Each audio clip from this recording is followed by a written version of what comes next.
Good evening and welcome to It's Your Voice. I'm Dr. Nurdine. As always, we're indebted to the Divine Supreme Being for an opportunity to address you. Quite naturally, we're praying that you're going to stay with us for the next few minutes. I want to talk to you tonight about the law of growth, also referred to as the law of seven, and in some places referred to as the law of octaves. Those of you who are into music, you know about the law of octaves. Do, re, mi, fa, sol, la, ti is an octave. And then the next do starts the next octave. This law of seven basically says that nothing goes in a straight line forever. At some point, there's going to be a deviation. If a shock is not induced at that particular point, then things go into a circle. And for those of you who are into music, you know that there are semitones also that won't allow just one note to go for indefinitely. So this is the law of seven. This law applies also to the soil. It applies to everything in nature. There's nothing in nature that this law does not apply to. And tonight, I want to talk to you about it from the standpoint of plants.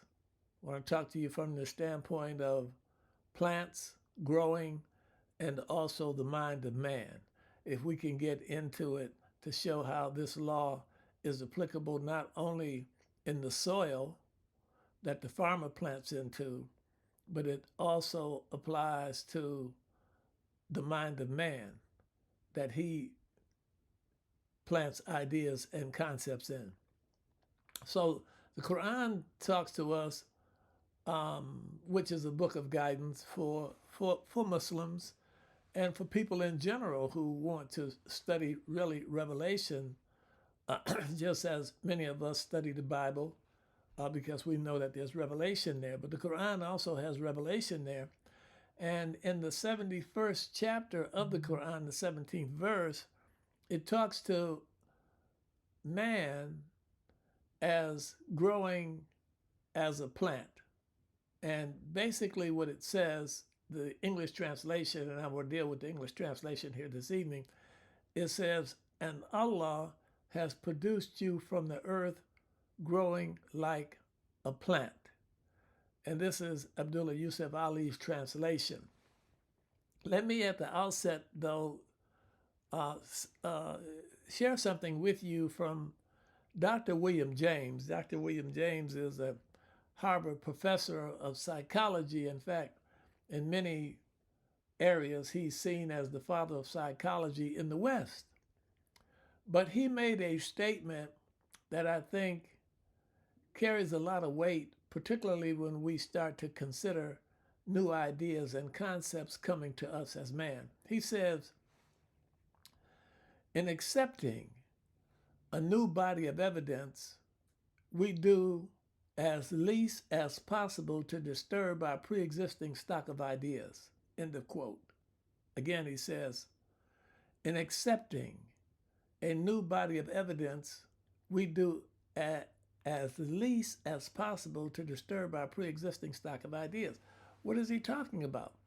Basically, what he's saying to us is there's a stock of ideas that man has. Well, where's these stock of ideas? Where are they? They're basically in the subconscious chamber of his mind, in the subconscious mind. We know that the conscious mind is the thinking mind. The conscious mind is the knowing mind. The conscious mind does have memory to it, but the subconscious mind also has memory to it. And we store things into the subconscious mind. The subconscious mind basically is the doing mind. It's the doing part of the mind. The conscious mind is the thinking, the knowing part.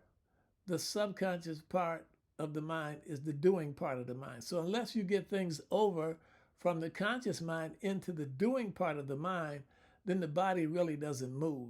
I'm sharing this with you as some of the philosophy that has been given to us by Dr. Thurman Fleet, who basically sought to give us a picture of what the mind looks like because no one has ever seen the mind. And he's in the 30s. This is in the 1930s, and he says, "Well, what if if we could see it, what would it look like?" And so, since that particular time, and maybe even before that time, people have talked about the mind from the standpoint of it being a conscious part to it, a subconscious part to it, and we know the body basically is the instrument of the mind. The body just does what the mind tells it to do. It can't do anything other than what the mind tells it to do. So Dr. Fleet basically came out and said that in the subconscious chamber of the mind is where we hold a lot of ideas and concepts. And so what Dr. James is saying to us is that when a new evidence comes to us, a new body of evidence comes to us, we do as least as possible to disturb those pre-existing stock of ideas. Well, what are those ideas down there? For the most part, they're habits. They're habits in the subconscious mind. And habits aren't easy to change. All of us know that. We know that it's very, very difficult to change habits.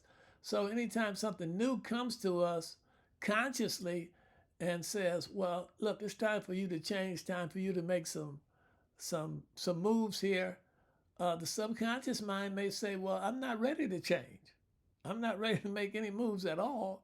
So irrespective to what you're talking about consciously about what you want to do, subconsciously, I'm not ready to move. And all of us know that we know things that we don't do. We all know things that we don't do. So these are laws. This is a law that's governing really in the subconscious chamber of the mind.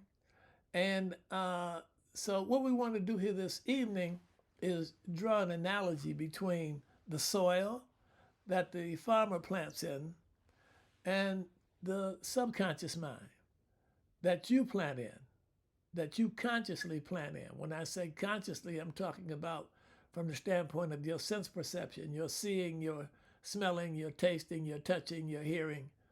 All of that is conscious, and you plant into the subconscious mind. So how does this work? If God says to us, I've created you and produced you from the earth growing like a plant, the first thing that we got to know is that the plant is in soil. It's in soil, and the soil has a law. It's governed by law. All the farmer knows is the growth really depends upon the soil. It's not the seed. He has to plant seed into the soil. He's got to give something before he can get something. But the determining factor as to what he's going to get ultimately has to do with the soil itself. Many of you are familiar with the book of Matthew in the Bible, 13th chapter. It says, a sower went out to sow. And to cut through the chase, when we consider this chapter, we know that 75% of the seed falls on bad soil or bad circumstances. The birds eat up some of it, the weeds get some of it falls on stony ground and can't take root. So it's only about 25% of it that falls on good ground. And the scripture says, and it bore fruit 100 times. So we know you can plant one seed of corn into the soil and it'll give you 100 ears of corn. So we know that the multiplication process is huge here once the seed is in the soil and the soil is fertile. So the climatic conditions have to be right in order for the seed really to bear fruit, or in order for the farmer to get a harvest, the seed has to be right. So it's the same thing with our minds. Our mind have to be in the proper condition too, in order for ideas to take root and bear fruit. Now this is huge for us to understand because your entire life is predicated on this particular principle that I'm sharing with you, the law of growth. And if the soil of your mind isn't correct, then you're not going to get the right results.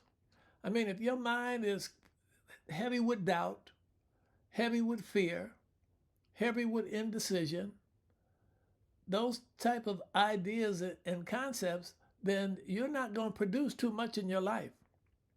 The soil, that will be the soil or the condition of your mind. Again, ignorance. If the mind is heavily laden, or ignorance is really the dominant factor in the mind, then you're not going to produce too much living in today's world. So the question is, as would be the question of the farmer, what condition is the soil in? And so my question for you is, what condition is your mind in? And here I'm talking from the standpoint of how is your mind formatted. Because if it's not formatted properly or it's not in the right condition, you're just not going to get the right results, the results that you would like. You could want good things in your life. You want positive things in your life. You want better circumstances in your life, better conditions in your life, but you don't get them. Why don't you get them? You don't get them because the soil isn't right. The condition of the mind isn't right. The mind isn't formatted properly. It's got too much doubt. It's got too much indecision. It has too much fear in it. And until you can let go of those things, then the seed just not going to come forward the way that you want it to come forward. So all of us want better. All of us want good. That's just this in the basic nature that all of us have. But we don't all get it. And we don't all get it, it's because of how the mind is formatted. Let me give you another example for us to look at. When I say formatted, energy or electricity as energy can work in various different apparatus. It can work in different machines. Electricity can work in a toaster or it can work in a sewing machine. It's the same electricity. It's not two different electricities, one for the toaster and one for the sewing machine. If it's hooked up to the toaster, then you get toast. If it's hooked up to the sewing machine, then you can get a garment. Well, the law that's working in the soil is the same law that works in your mind. It's the same law. It's not two different laws working, one in your mind and one in the soil. No, they're the same energy. It's from the same energy source. Now, the farmer has to be able to identify the seed. I mean, you can't plant apples and get carrots. He has to be able to identify the seed, and the only way he can identify the seed is through previous experience. He knows what an apple seed looks like. He knows what a carrot seed looks like. He knows that he can't plant apples and get carrots. He knows that he can't plant carrots and get apples. He knows that he can't plant a cabbage and get a redwood. And here again, time becomes a factor. Time determines the harvest also. Some of these things he can get in one season. Those of you who are farmers, you know what I'm talking about. You can get a cabbage in one season. But for a full-grown redwood tree, it could take you almost 100 years. So time determines also what the harvest is. So ideas in your mind are seeds. It's the same law. But again, here we're looking at ideas as seeds as opposed to a physical seed being planted into the ground. But the process of growth is basically the same. The climatic conditions are going to have to be favorable in order for that seed to bear some fruit, just like the climatic conditions or the situation, the formatting of your mind, the way that your mind is conditioned, that's going to be the determining factor as to whether or not you're going to bear fruit, whether you're going to get good circumstances or bad circumstances. So what do we know? You don't plant good things into the mind and get bad things. You don't plant bad things into the mind and get good things. Just like you know that you can't plant apples and get carrots. It's the same thing. You're going to get the like thereof. So we determine, just like the farmer determines, what the harvest is going to be. He says what I want. He says, If I want an orchard of apples, then I know I got to plant apples. If I want a row of carrots, I got to plant carrots. If I want corn, I got to plant corn. So he's determined. So you and I, we're the same way. We have to say what it is that we want. And here's the thing that we have to understand. We're making a conscious decision. Your subconscious mind can't say, I don't want that. It is totally deductive in its reasoning, just like the soil. It can't say to the farmer, don't plant cabbage, don't plant, don't plant the redwood, don't plant apples. It can't say that. It will take whatever the farmer plants. And if the soil is ripe and there's enough sun, there's enough water, there's enough fertilizer, everything is ripe, then ultimately what's going to happen is he's going to have a harvest. So it's the same thing with us. We have to determine what it is that we want to see. And your subconscious mind, which is the doing part of the mind, can't say, I don't want that. It can't want. Now your conscious mind is different, just like it is for the farmer. Your conscious mind has an inductive reasoning to it, and it also has a deductive reasoning to it. Meaning what? You can choose what you want to go into the subconscious chamber of the mind, what you want to plant into the mind. You can choose what you want to see. We all do. We can choose what we want to see in our lives, what we want to have in our lives. We can choose what we want in our lives. And as we choose these things, then we ultimately plant these things into the subconscious chamber of the mind, where they literally take root and they start growing. Or the conscious mind, it can be totally deductive in its reasoning. Meaning what? It doesn't choose at all. Things just come in and go straight on through the mind into the subconscious chamber of the mind, and then it starts growing there. We can find ourselves what? You can be in groups with groups of people. And many times we find this. You can go to concerts, and you're not choosing what you're allowing to come into the mind. You're just sitting there absorbing whatever's taking place in the environment, and everything is just going into the subconscious mind. This happens every day with people everywhere. And sometimes the wrong ideas go into the mind of that entire group that's there. And then when they leave out of the concert or leave from wherever they are, then all types of trouble takes place. People start destroying property. People start harming one another. It's just a number of things. Why? Because things went into the subconscious mind of the public that was there, that wasn't beneficial for the social order. And then when they left out of there, then they just started to wreak havoc. We've seen this with basketball games, football games, baseball games. People leave there with the wrong impressions in their minds. That what? Because they weren't really choosing, or what was coming into the mind, it just went on into the subconscious mind. And then when they got outside, something else started happening. It was altogether a different ball game. So we choose, we decide what it is that we want to see. Just like the farmer chooses what he wants to see. So now let's look at this growth factor. The farmer has to plant a seed in the soil. You got to give something before you can get something. That's not how you taught for the most part in the West. But this is the natural order. Every farmer knows that he has to plant something into the soil in order for him to have a harvest. So he's got to put a seed in there first. And I'm saying to you, you got to put an idea in your mind first. So he puts a seed in the soil.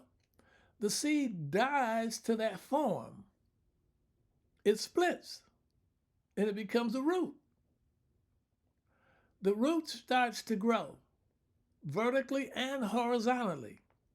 Some goes down deep Some is going out to the left, some is going out to the right. It's growing vertically and horizontally. From the root, you see a stem.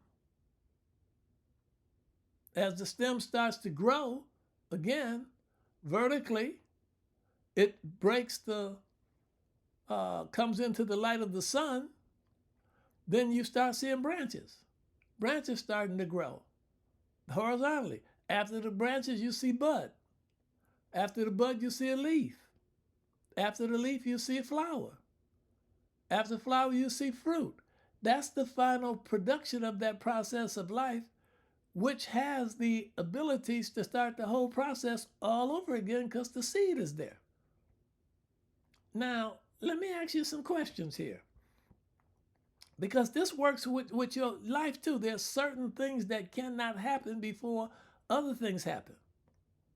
So I ask you the question, can you see a root before you see the seed? No. Will you see a stem before you see the root? No.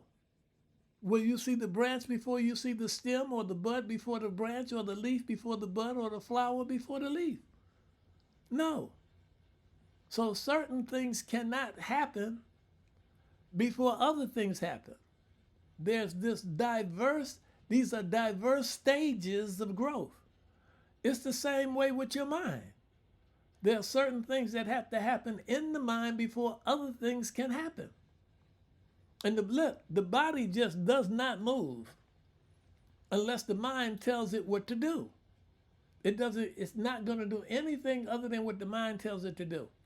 Again, your conscious part of your mind, that's the thinking part. That's where your books are. So you can go to school from now on.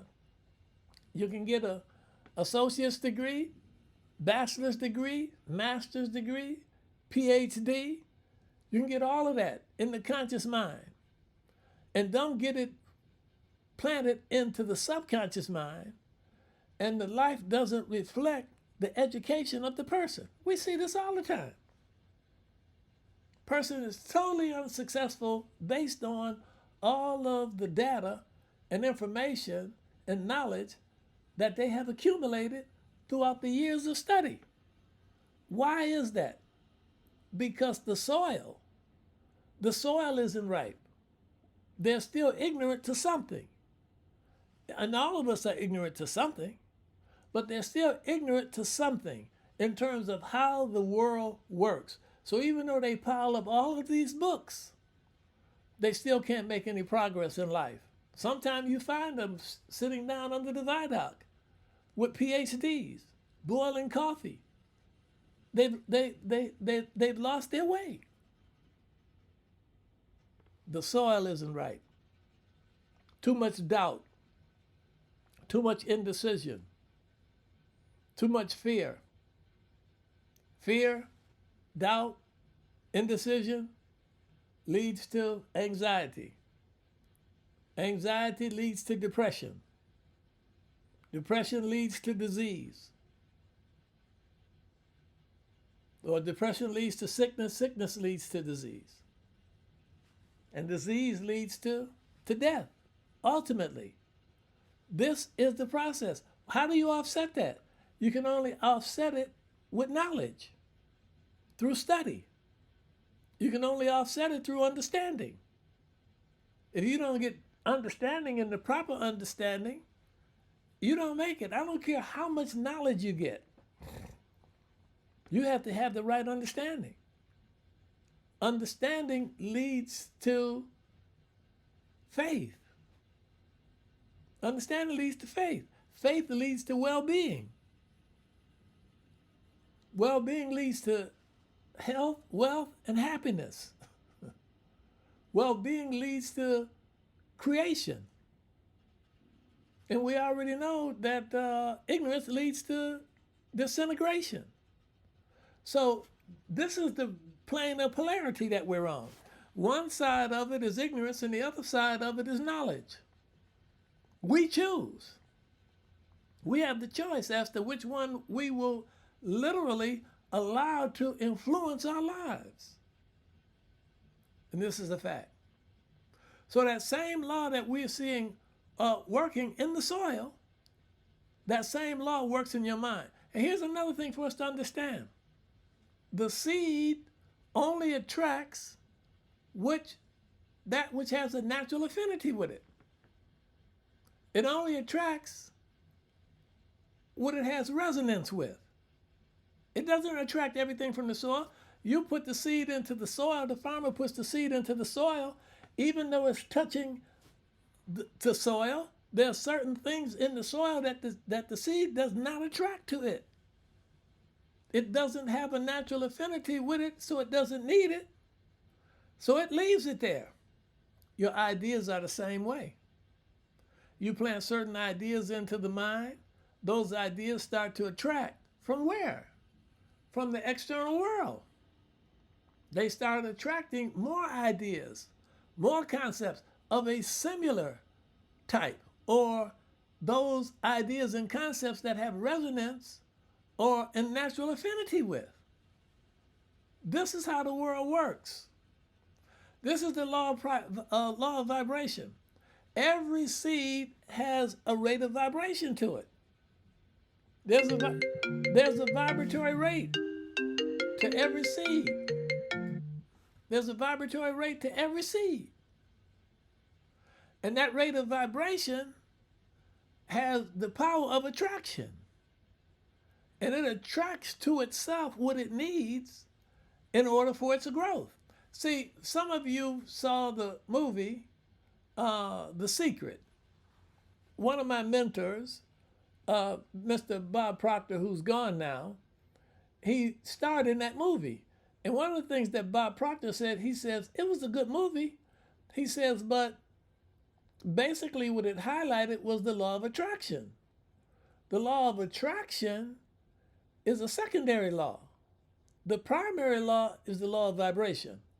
Everything is vibrating in this universe. Everything is moving in this universe. Nothing is standing still. Everything is vibrating.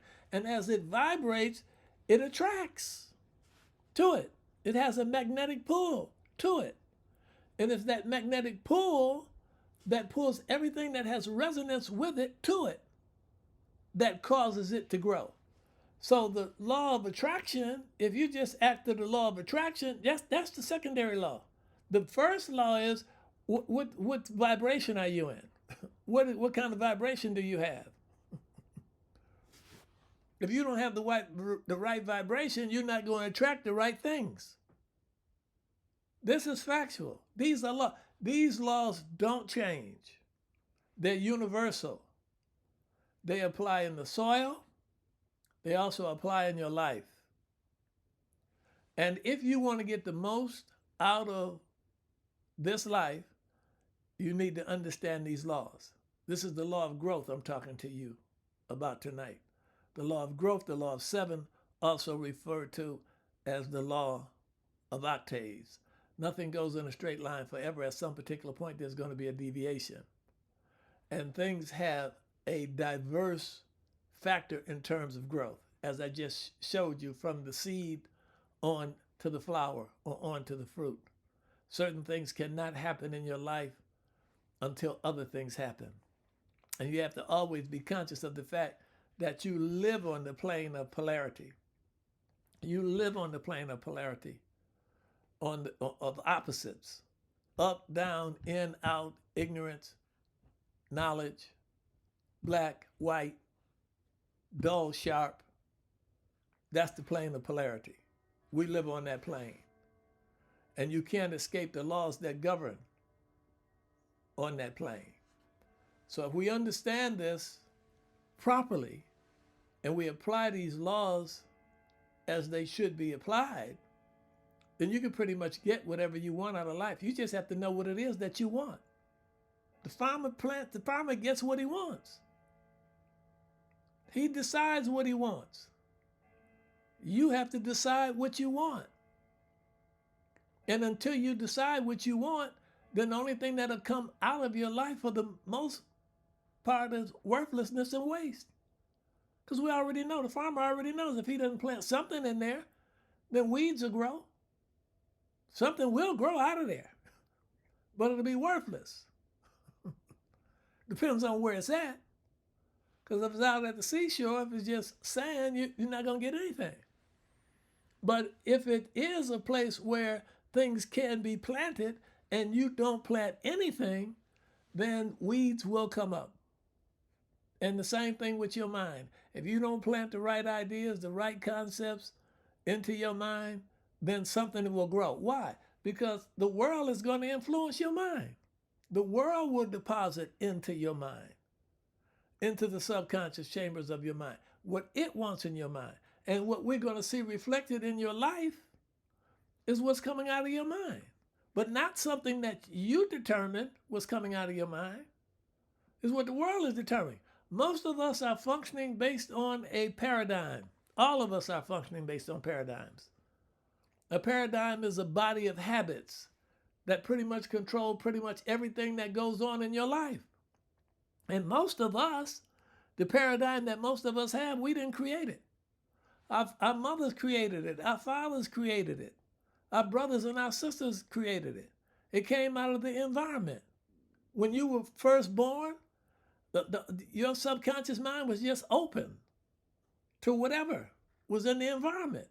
And whatever you heard in the environment, whatever you saw in the environment, whatever you felt from the environment, all of that went into the subconscious part of your mind. So by the time you got to 6 or 7 years old, based on what psychology is saying, you had a paradigm already created, let alone what you inherited, because you got a little bit from your mother and a little bit from your father.